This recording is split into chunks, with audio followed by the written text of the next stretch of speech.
All right, Allison, you just took the exam. How did you do? Well, I passed, which is the most important part. That's good. And like how much, we haven't known each other for that long. It's been fast, but how long have we been, studying together or whatever? How long has it been? Maybe 2 weeks.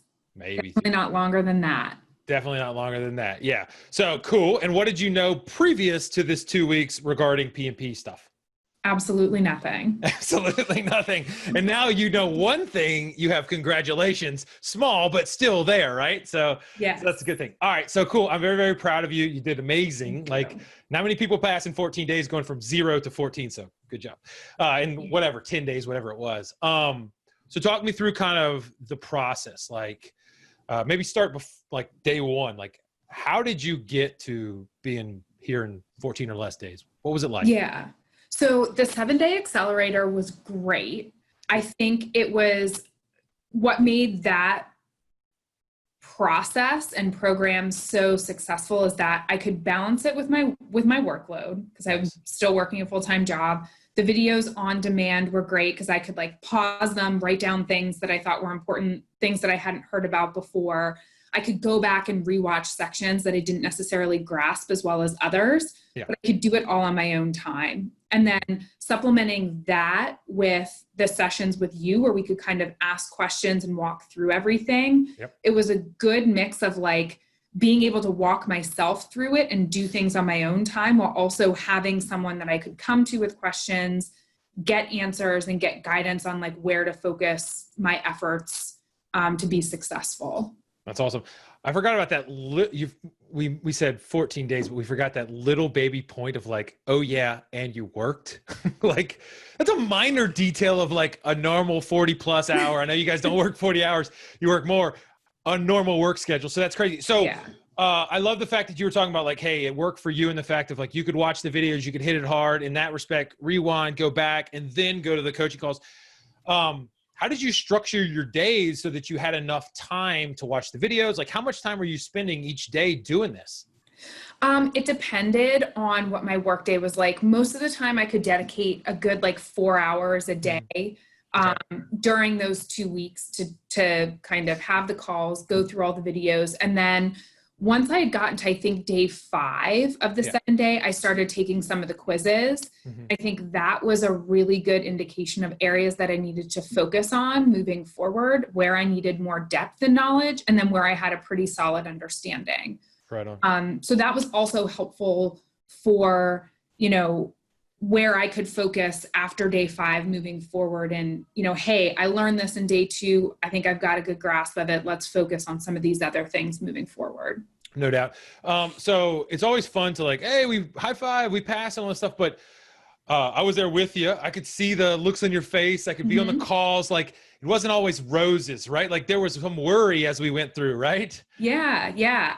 One weekend, I was pretty terrified that I was not going to grasp all of the knowledge that I needed to pass. Right. But I will say what is helpful is just like going through participating in the question sessions, like listening to how other people walk through the questions and kind of like breaking them down and then figuring out, what's the most appropriate answer. Might not be the one that you love the most, but what works best with what they're trying to get you to define. Those sessions really helped. And like, I think it was last Monday, I was like, hey, I need one-on-one coaching. I'm not getting this. And by Tuesday, I was like, I'm feeling pretty good because, I had another session, I did another practice test, and then I participated in a quiz session where I saw other people do it and I started to get more confident. That's awesome. That's awesome. Was there, so like, as you think about like the content, you said certain areas, you guys come from a consulting background, don't have to say where you come from, but you don't have, you're not a technical project manager. Is that fair to say? Correct. Yeah. So you guys come from like the communication side and you're good with people and, obviously communicating. I could take some lessons. How did you take to the technical side? Was that like, oh my goodness, totally new or what? So I wouldn't say it's totally new for me because I have led some large tasks or projects in the past. So I have had to do things like the scheduling aspect, identifying risks. I think for me, EVM is a little challenging when it comes to like some of the math and making sure that you're understanding what certain things mean and how you measure against all of that. Yeah. So making sure that I could kind of have at least enough knowledge to be able to understand how to break down the questions and answer them was a little of a concern of mine. That was all new. And then a lot of the quality stuff was new for me, like understanding how you like measure quality and then how you monitor and control all of that was all new to me. Right. And that's kind of interesting because like I come from a quality background. So it's like, oh yeah, this is pretty, like all this stuff. And I'm like, oh yeah. Forget like that. It's different. Like, so I love the fact that you guys were persistent in like, no, slow down, explain quality to me. Yeah. What does this mean? What does that mean? Now that you're an expert across the board, right? How could somebody screw this up? Like, how could they approach the PMP and totally mess it up? How do you think? Oh, I don't know. I mean, I feel like I have the benefit of having learned it in a way that felt to me very logical. Like it made sense. All the steps that you follow made sense to me logically. So I think in just looking at like in the one view, just looking at that and trying to think through, here are all the steps. I mean, outside of that, if you think about it that way, you won't screw it up. You're talking about like, talk me more about like the steps or what do you mean? Just to paint the picture, please. So like, to me, understanding all of the different steps in each process area and understanding each of the knowledge areas and all of the individual processes. Like to me, knowing that, if you can understand how that works, I don't think you can screw it up. Yeah, like the flows and the like how it works like an engine or a system or something instead of just all by itself. Right. Were there any like, in teaching and doing those videos and stuff, I'm trying to make as many like weird references and images and anything. Were there any that like resonated with you? Were like, oh, that makes sense? Or were there anything like that? So the EVM thing, like I always now think about Ms. EV, Mr. PC, and Mr. PV. So like that just kind of stuck with me. Right. I'm trying to think if there are other things that kind of stuck with me throughout. I mean, your like mannerisms and communication style just make certain things memorable, like how you explain them. Okay, I don't know what that means. But like when I think of it, like I can hear you saying like what you should be doing in certain sections because I've watched every video that you've made in the 7-Day Accelerator. So yeah.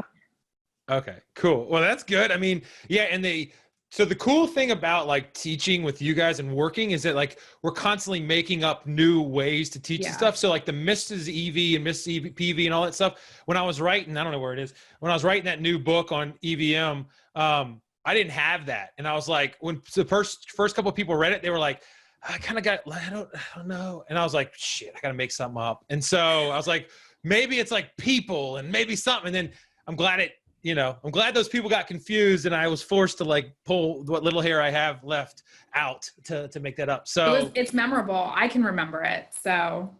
And it makes sense. So like when you go back to your normal job, I mean, you passed minutes ago, but are you looking at projects a little bit different or any way differently now or what?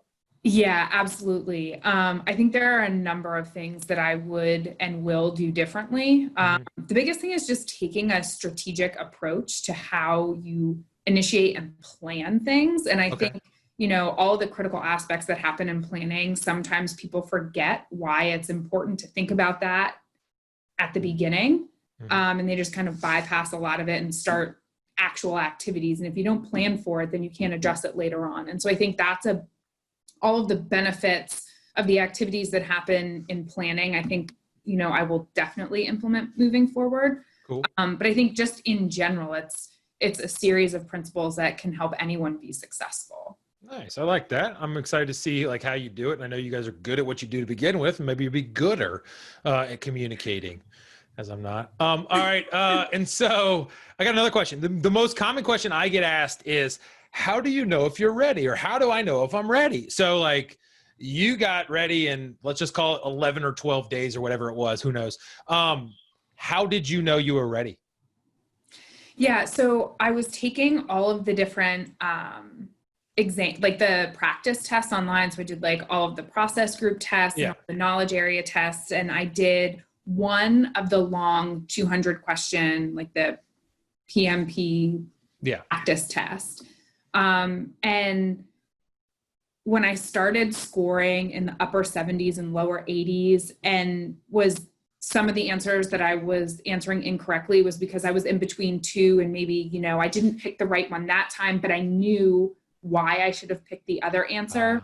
When I started getting there, I started feeling confident that I was ready to take the exam. When you were like, hey, I made a decision between two, and I can see the concepts and I can see the relationship. It's just which side in there. And I think that's a really, really good way to go. Now, you got two chances at it in a weird way, right? Like the first time you sat down, you had some issues, tech issues. Talk me through what happened, because it's more common than we'd like to know, but what happened day one when you sat down to take the test yesterday? Yeah, so I was scheduled to take the exam yesterday, sat down. You can log in 30 minutes early to make sure that you walk through the process of like taking the pictures of your room and your ID and yourself before you start the exam. So I did all of that. And I sat down, submitted the images, and was waiting for, I guess, the exam to start. Yep. And a proctor chat box popped up and asked me to do a couple things in my room, show them where my phone was. And then they were like, oh, you have this program open. We need you to close it. Okay.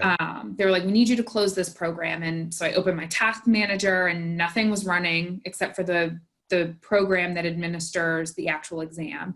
Yep. And so eventually I did find the application on my computer that was running. But unfortunately, because I didn't know what that application did, I didn't know if it was like critical to my computer's operating. So I didn't want to close it while I was trying to take the test, because the notification that came up was that it could shut down my computer. Oh, wow. So unfortunately, the proctor had to reschedule. I mean, I think for me, it ended up working out. Yeah. I wish that I had known that I could have canceled the application while I was in the system, but sometimes you just won't know what that is. Today, nothing like that happened. As soon as I submitted my pictures, the box popped up and then the test opened. Nice. So I think you do, if like my situation yesterday happens, you'll have an opportunity to close out any programs or applications that might be running in the background. Yep. And if you're less tech savvy and they offer you the opportunity to reschedule, I think that's just something personally you have to weigh if you can't figure out how to kind of close some of that out. Okay, that makes sense. Yeah. Did you have to go and be online and phone and try to call these people, Pearson or whatever? Did you have to do that? I did. I did not have a lot of success. Okay. I called a lot of people. I was on hold for about 2.5 hours yesterday and ultimately didn't get a resolution from anyone on their end. My fiance is just more technically savvy than I am. And so he was able to look on my computer, find the application that it was, determine that it wasn't anything critical, and close it and prevent it from running. And then I emailed my work and kind of let them know, because it's a work activity. Like I'm doing this for work. And so I'm using my work computer. And they let me know that I could close down the program and it wasn't an issue. So that whole time your proctor was with you the whole time, and not the 2 hours that I was on hold. He ended the exam as soon as he rescheduled me for today. He kind of just like closed the program, and I was like, now what? So I tried to find like the phone number online to call, and I went through a couple different iterations. I would just say, if you can get one, make sure you get a case number. Yep. That if you need to follow up with PMI, you can do that. But I will say chatting with people on the actual website is easier than trying to call. So that would be the route I suggest. Okie dokie. It's not the most fun. And like, we've had enough people randomly, I guess, had these tech things that we want to really kind of like in the accelerator, put some videos in there from the human side of it. Like, hey, I had this problem. This is what I did. And then, put together a little PDF or whatever. So like, here, commonly used numbers, good luck, and obviously they can talk, like you reached out to me and we got, another person that had a problem. Wasn't exactly like yours, but got them in touch with you. So that's cool.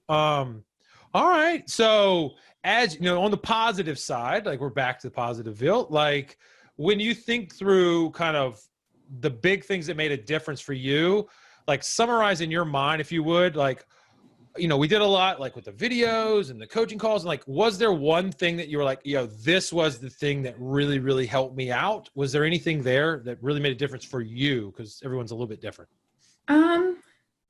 I think the coaching calls to supplement the videos were incredibly helpful. And I think the question and answer sessions, I mean, I participated in one every night that I could. Yep. So I think at least 5, maybe, Yeah. of the question and answer sessions, just to see what kinds of questions are coming up, how other people walk through solving them, what different techniques they use. And then just seeing questions helps you get used to identifying how you should answer and where, like mentally, how you think through where you are and what's the thing to do next or what you should have done. So I think for me, that was the most helpful.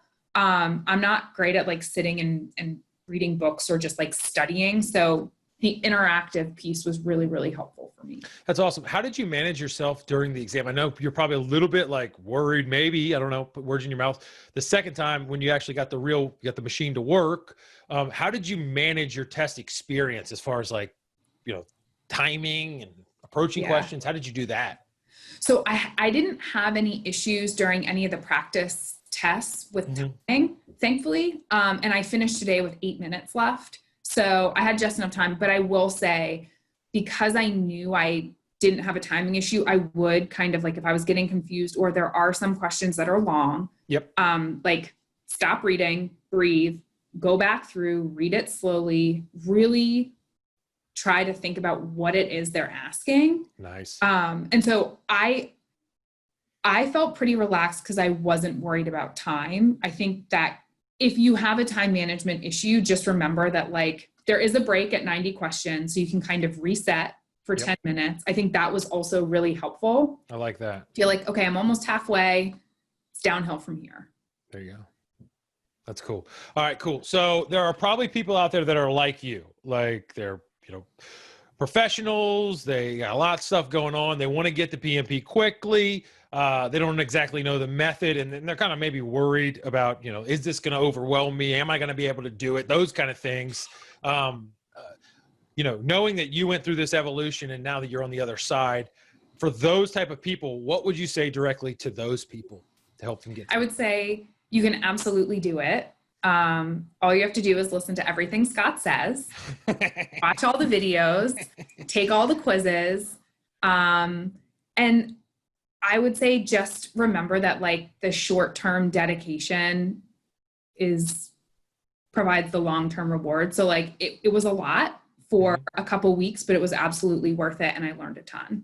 That's awesome. Well, that's pretty cool. Well, I'm really, really proud of you. I'm glad. I mean, 2 weeks it's crazy. Like you did so well, and you got, you know, you went with a group of, you know, you're the second of 7 that's going to take, and so they're all going to take it pretty soon. So we're going to crank up 7 people here pretty quick. So we're proud of you guys for doing it, and you worked really hard, and you pushed us even more to be like, yo, teach us this, teach us this, teach us this.